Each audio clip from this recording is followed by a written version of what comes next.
So do you know about the Rwanda policy and the verdict? Well, today I'll give you the complete picture about the proposed Rwanda bill in the UK and the verdict of the Supreme Court.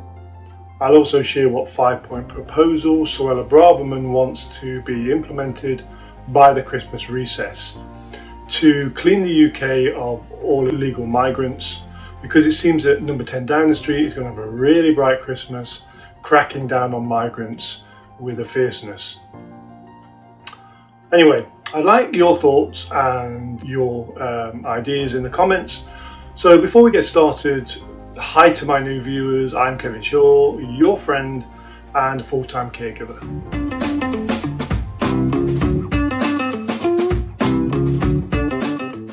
So number one is the policy itself, the Rwanda Plan, also known as the UK-Rwanda Migration and Economic Development Partnership.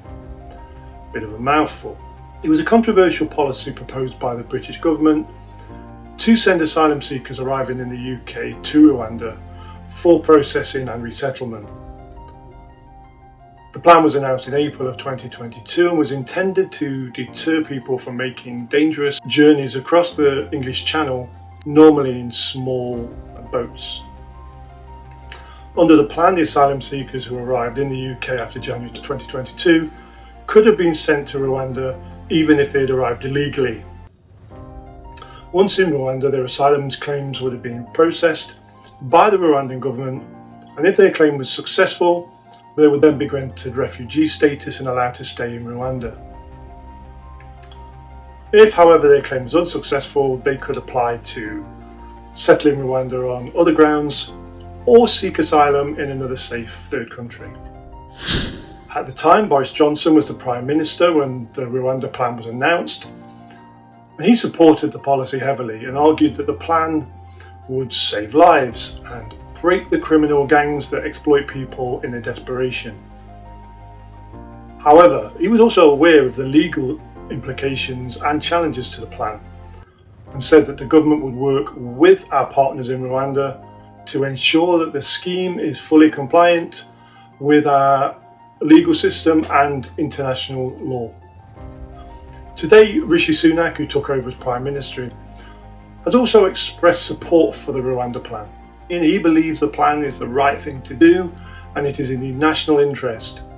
He's also said that the government is prepared to take difficult decisions to implement the plan. Rishi Sunak teamed with Suella Braverman, who, as a strong supporter of the plan, has said that she is determined to see it implemented. She has argued that the plan is necessary to deter people from making dangerous journeys and putting their lives at risk crossing the English Channel. And it would also break the business model of people smugglers. She's also said that the plan is in the best interest of both the UK and Rwanda. Number two, why Rwanda? Rwanda is an East African country low in resources, and they can always use international help. Now, exploiting this need, the UK government thought of the Rwanda plan, which offers Rwanda financial assistance in exchange for them taking the migrants. The UK agreed with Rwanda to provide them with 120 million in economic aid as part of the deal. This money was intended to help Rwanda invest in its infrastructure, its education, and its healthcare systems. It also helps Rwanda increase its international profile. The Rwandan plan put Rwanda on the map, in effect, and helped to raise the government's international profile. This could lead to increased investment in tourism in Rwanda. It also helps Rwanda with an acquisition of skills and expertise. And Rwanda helped that by welcoming asylum seekers from around the world, it would gain access to a pool of skilled, experienced workers. This deal also helps Rwanda to showcase its capabilities as a national entity.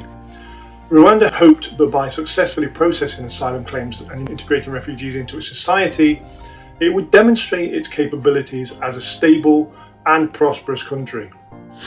Number three. Now, the verdict by the UK Supreme Court on November 15th of 2023, the UK Supreme Court unanimously ruled the UK government plan to send asylum seekers to Rwanda was unlawful. the court found that there was a real risk that asylum seekers sent to Rwanda would face ill treatment. The court also found that the UK government had not adequately considered the risk of refoulement, which is being returned to their country of origin, in breach of its obligations under the Refugee Convention. Number 4. After the fallout between Rishi Sunak and Suella Braverman has offered a 5-point plan of the Rwanda Treaty, despite the disapproval of the Supreme Court. Introduction of new emergency legislation. This legislation hopes to block all avenues of legal challenge against the deportation flights. It would involve excluding the flights from the purview of European and human rights laws in their entirety. Amendments to the Rwandan Agreement. These amendments would address criticisms made by the Supreme Court, which had ruled the policy to be unlawful.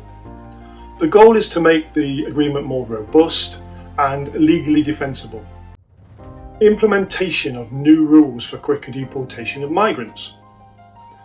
Now, this point suggests creating more efficient processes to expedite the deportation of migrants, potentially reducing the time and bureaucratic hurdles currently involved. Tougher powers to detain illegal migrants.